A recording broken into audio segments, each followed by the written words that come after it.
40. Est-ce que l'IA va prendre le contrôle de l'humanité? Est-ce que l'IA va tous nous tuer? Alors, le premier truc, c'est...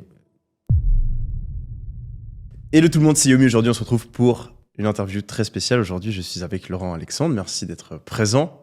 Alors, tu es docteur, chirurgien, entrepreneur. Tu as revendu la boîte Doctissimo à plus de 100 millions d'euros il y a quelques années.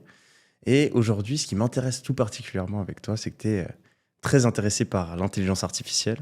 Et une des phrases qui m'a le plus marqué de Jeff Bezos, c'est quand il dit qu'il faut se comporter comme un surfeur dans la vie quand on veut gagner de l'argent. Il ne faut pas essayer d'attraper la vague qu'on voit au loin. Il faut se positionner au bon endroit, attendre la vague pour pouvoir la surfer. Et aujourd'hui, il y a une énorme vague qui est en train d'arriver sur notre société, qui est celle de l'intelligence artificielle. Et donc aujourd'hui, ce que j'ai envie de te demander comme première question, c'est si on est convaincu que l'intelligence artificielle va changer notre société, qu'est-ce qu'on doit faire aujourd'hui pour se préparer et être au bon endroit quand cette vague arrive? C'est une question pas facile.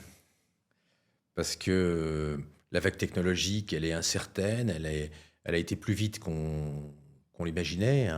ChatGPT gagne 1 point de quotient intellectuel chaque semaine. C'est quelque chose d'absolument invraisemblable. Le quotient intellectuel de GPT-O3, le dernier modèle et le plus intelligent des modèles, il est de 136, c'est-à-dire supérieur à 99% des Européens. Et le deuxième modèle, Gemini 2.5, il est à 127 de QI, pas très loin derrière. Donc on a aujourd'hui des modèles d'intelligence artificielle qui sont plus intelligents que la grande majorité des Français. Donc cette cavalcade technologique, on n'en connaît pas les limites, on n'en connaît pas bien les conséquences, de se projeter à l'horizon d'un business model, c'est-à-dire entre 3 et 10 ans, c'est vachement dur. Est-ce que l'intelligence artificielle va arrêter de grandir ou est-ce qu'elle va dépasser la totalité des humains? Est-ce qu'on va vers ce qu'on appelle l'AGI, voire la super intelligence artificielle, comme Sam Altman, le créateur de ChatGPT, nous le promet pour 2030-2032? On ne le sait pas bien.